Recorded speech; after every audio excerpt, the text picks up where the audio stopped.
누가가 전한 거룩한 복음입니다.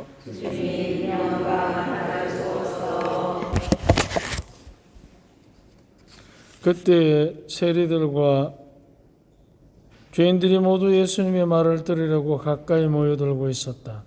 그러자 바리사이들과 율법학자들이 저 사람은 죄인들을 받아들이고 또 그들과 함께 음식을 먹는군 하고 투덜거렸다.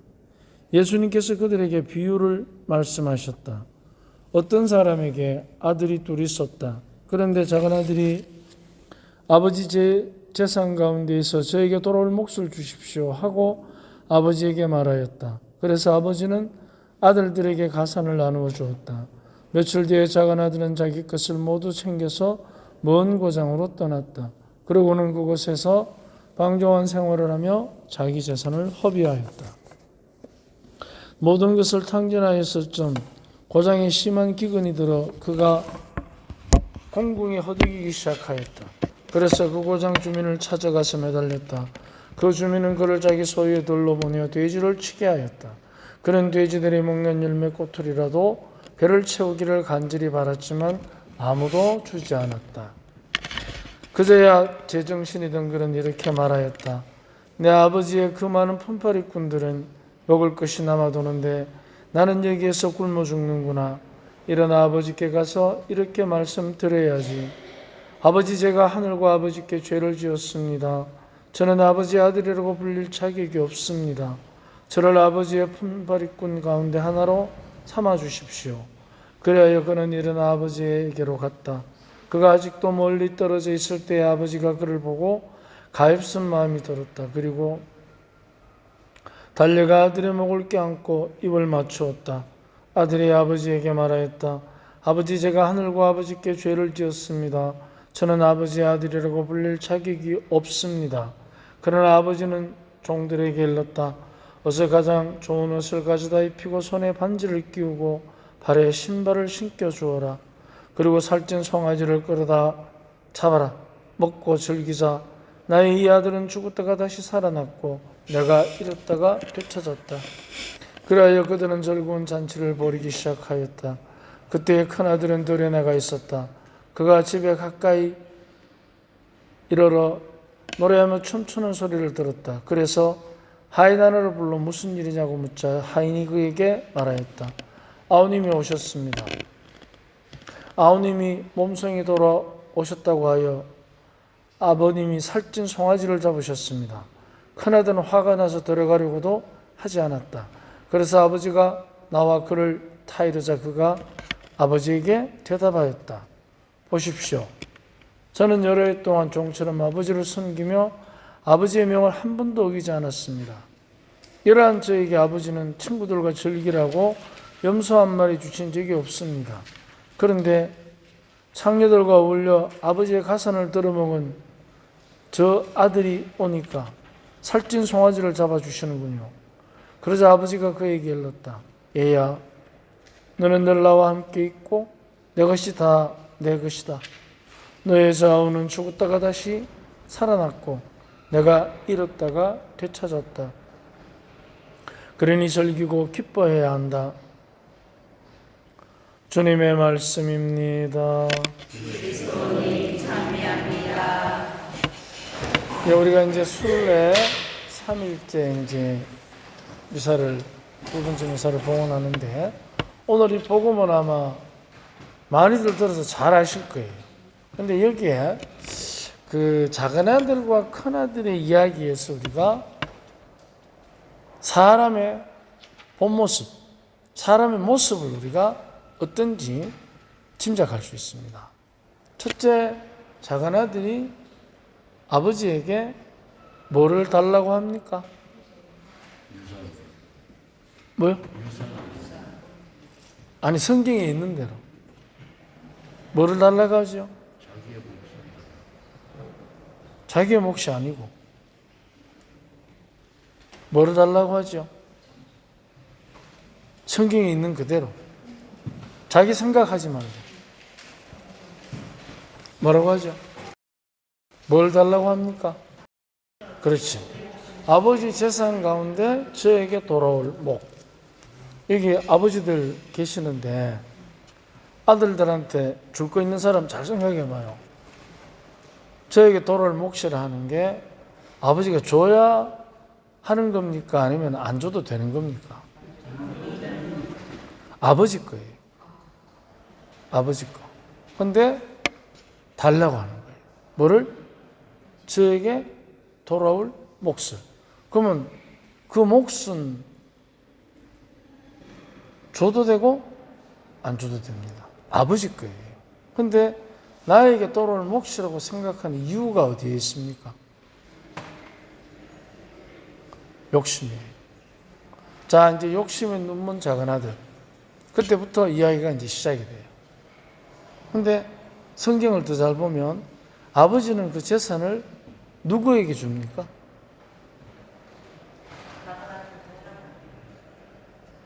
틀림없죠. 성경에 있는 대로 얘기하라니까. 성경에 있는 대로 벌로 지키지 말고. 뭐라고 돼 있어요? 성경에 뭐라고 돼 있어요?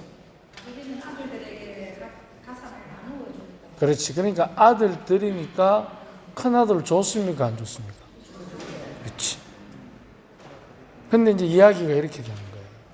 근데 이제 욕심을 부린 작은 아들이 아버지한테 몫을 받고 그 동네 삽니까? 떠납니까? 어디로 떠나요? 먼 고장으로. 먼 고장으로. 자, 그러면 먼 고장이라는 것은 자기가 돌아올 몫을 아버지로부터 받고 먼 고장으로 간 것은, 그러면 갈 때 가지고 간 재산은 누구 거예요? 자기 거지. 그러면 내 것을 가지고 먼 고장으로 갔다는 얘기는 아버지와 큰아들하고 함께 사는 곳입니까? 아니면 작은아들만 따로 떨어져 사는 곳입니까? 그러니까 이제 얘기가 뭐냐, 먼 고장이라는 것은 거리가 먼 게 아니고 아버지와 큰아들의 영향이 없는 곳. 자, 아버지가 재산을 물려주면 큰아들은 누가 됩니까? 작은아들과 큰아들이 있을 때 누가, 큰아들은 뭐라고 하죠? 다른 말로? 그럼 차남카나 다 장남이지. 근데 그 큰아들에게 달리 붙이는 말이 있어요. 그게 뭐죠? 상속자. 그러니까 상속자와 아버지의 영향력이 없는 곳, 거기가 먼 고장이에요. 먼 고장. 그러면 이제 먼 고장은 어떤 동네냐? 방종한 생활을 하는데, 방종한 생활 나와 있죠. 그러면 이제 방종한 생활은 그러면 어떻게 하는 것이 방종한 생활이냐? 응? 그렇지. 바로 그거예요. 하고 싶은 대로 하는 거예요. 그러니까 이 먼 고장에는 방종한 생활을 할 수 있는 가능성이 있는 곳이에요. 그리고 거기에서 방종한 생활을 한 결과 작은아들이 공궁에 허덕이기 시작하는데, 사람들이 먹을 걸 줬습니까? 안 줬습니까? 안 줍니다. 왜 안 줍니까? 우리는 다른 사람이 공궁에 허덕이면 먹을 것을 이렇게 베풀어 주는 게 도리라고 생각하는데 왜 안 줬을까요? 그 먼 고장의 특징을 잘 생각해 보세요. 먼 고장의 특징은 뭡니까? 그렇죠. 방종한 생활을 하는 사람들이 그 가능성이 굉장히 많은 곳이기 때문에 하고 싶은 대로만 하는 사람들이 모여서 사는 곳이니까 해야 할 바, 공궁에 허덕이는 사람을 먹이고 입히고 위로해 줘야 되는 것을 할 줄을 몰라. 왜? 하고 싶은 것만 하는 사람들이 모여 사니까. 그러니까 어떻게 돼요? 해야 할 바를 할 줄을 몰라요. 해야 할 바가 싫어서 그 동네 모여 사는 거예요. 먼 고장에.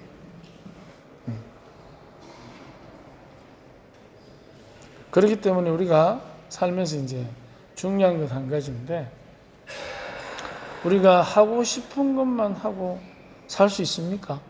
못 삽니다. 근데 하고 싶은 것만 하다 보면 종국에 가서는 마지막에는 할 수밖에 없는 걸 해야 됩니다.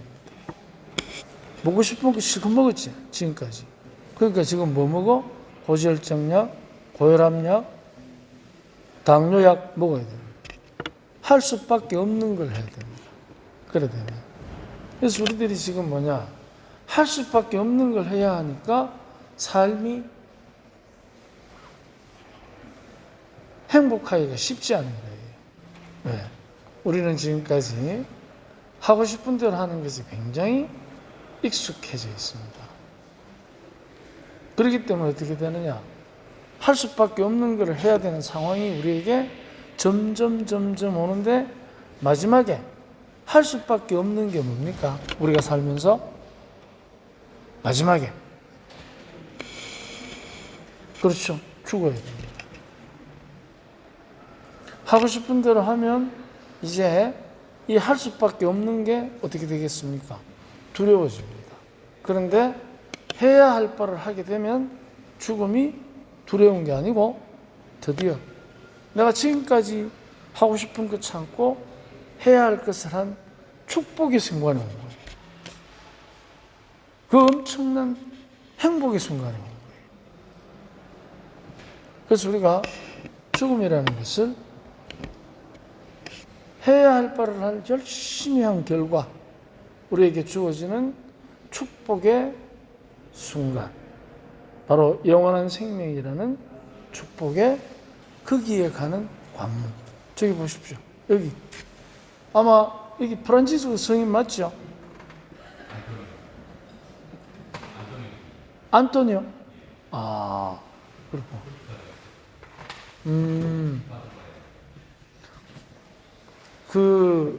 바로 여기 보면 잘은 모르지만 우리가 저 순간이 오는 거예요. 저 순간. 해야 할 바를 한 저 분은 우리가 못 보는 걸 보는 겁니다. 근데 하고 싶은 거를 자꾸 하다 보면 해야 할 바가 자꾸만 어떻게 돼요? 어려워져요. 부담스러워져요. 그 결과 우리가 지금 많은 어려움을 겪고 있습니다. 저나 여러분이랑 똑같습니다만. 자, 그렇다면 해야 할 바가 뭐냐? 그거를 아버지가 보여주는 거예요. 아버지가. 작은 아들이 달라면 작은 아들에게. 그러면 이제 큰 아들이 들어와서 하는 말이 있어요. 저는 아버지의 명을 한 번도 어긴 적이 없습니다. 자, 그러면 생각해 봅시다. 아버지의 명을 한 번도 어긴 적이 없는 친구가 자기 동생이 죽다가 살아서 돌아왔는데 이따구로 행동하나? 아버지의 명을 한 번도 어긴 적이 없는데 이렇게 행동하면 안 되는 거잖아요. 형인데. 형이 해야 할 바를 안 하는 거예요, 지금. 그러니까 아버지의 명을 한 번도 어긴 적이 없는 게 아니고, 이 역시 동생 뒤에 숨어서 재산을 나눠받고 또 늘 염려했던 거예요. 창녀과 어울려 노는 놈, 아버지 가산을 들어먹은 놈, 늘 이거는 자기가 생각하고 싶은 대로 하고 사는 친구예요. 그러니까 어떻게 됩니까? 마지막에 그 아들이 돌아왔을 때 그 죽다가 살은 작은 아들을 지극정성으로 돌보는 아버지의 그 사랑 앞에서 돈 타령하는 거예요. 아버지의 가산을 다 떨어먹은 저 아들이 돌아오니까 살찐 송아지를 잡아주시는군요.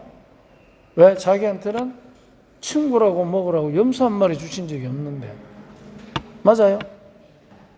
맞아? 염소 한 마리 준 적이 없다고? 아버지가?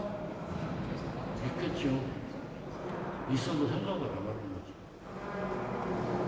준 거는. 아니, 생각을 해봐요. 12절에 아버지가 재산을 누구한테 나눠줬어요?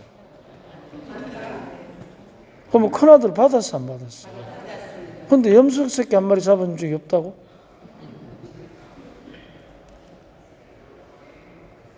그러니까 듣고 싶은 대로 듣고 말하고 싶은 대로 말하는 거예요. 그러니까 어떻게 돼요? 생각하고 싶은 대로 생각하고. 이게 큰아들이에요. 근데 작은 자기 동생이 앞에 구절에서 방종한 생활을 했다고 했지 창녀들과 어울렸다는 말이 있습니까? 없습니까? 없어요. 창녀들과 어울렸다는 말이 없어요. 지가 지어낸 말이에요. 그럼 결국 뭐예요? 그 욕망을 이 큰아들이 갖고 있다. 아버지를 떠나서 한번 해보고 싶은 대로. 근데 그 해보고 싶은 게 뭐냐? 창녀하고 연결돼요. 아주 교묘한 아들이에요. 근데 작은 아들은 아버지 저에게 돌아올 몫을 주십시오 했으니까 욕심을 한번 딱 부리고 나니까 어떻게 되느냐? 먹을 것이 없을 때 우리 아버지의 집에는 그 많은 품팔이꾼들이 먹고도 남는데 그러면 이 작은 아들은 아버지를 볼 때 아버지가 가진 재산에 관심이 많습니까? 아니면은 아버지의 그 많은 품팔이꾼들을 돌보는 인품에 관심이 많습니까? 어디에요? 처음 출발은 재산인데 작은 아들은 그 많은 품팔이꾼들이 먹고도 남는다는 것은 재산에 관심이 많습니까? 아버지 인품에 관심이 많습니까? 재산. 그러니까 한 번 욕심을 부리니까 계속해서 부자지간의 관계가 계속 어긋나는 거예요. 여러분 자녀들 잘 한번 생각해 보십시오. 이게 우리 현실이에요. 계속 받아가잖아. 그러니까 이게 뭐냐면 한 번 욕심에 빠지게 되면 모든 것을 어떻게? 자기식으로 판단하고 생각합니다. 지금 우리 다 그래요. 그래서 안 봐도 본 것처럼 얘기하잖아요. 들어놓고. 니 하지 말아 하고 다 하잖아. 그러니까 우리들이 가지고 있는 그 욕심이 얼마나 우리를 비합리적이고 비논리적이고 상대에 대한 배려 없고 자기중심적으로 생각하는데 우리를 계속해서 훈련시키는 거예요. 그래서 이 아버지가 정말 해야 할 바가 어떤 것인지를 적나라하게 보여주는 거예요. 재산을 달라 하니 몫을 주고 돌아왔으니 잔치를 벌여주고 안 들어올라 하니 나와서 내 것이 다 내 것이다. 자, 이게 이제 우리가 부모가 보여주는 내리사랑의 표본이겠죠. 그렇다면 아버지는 그러면 작은 아들이 생각하는 그 많은 품팔이꾼들이 먹고 남는 재산을 하고 싶은 대로 하고 끌고 모았었겠습니까? 아니면 해야 할 바를 하고 불렸겠습니까? 이 아버지의 지금 하는 자녀들을 대하는 태도를 볼 때 하고 싶은 대로 하면 돈 벌어줘요?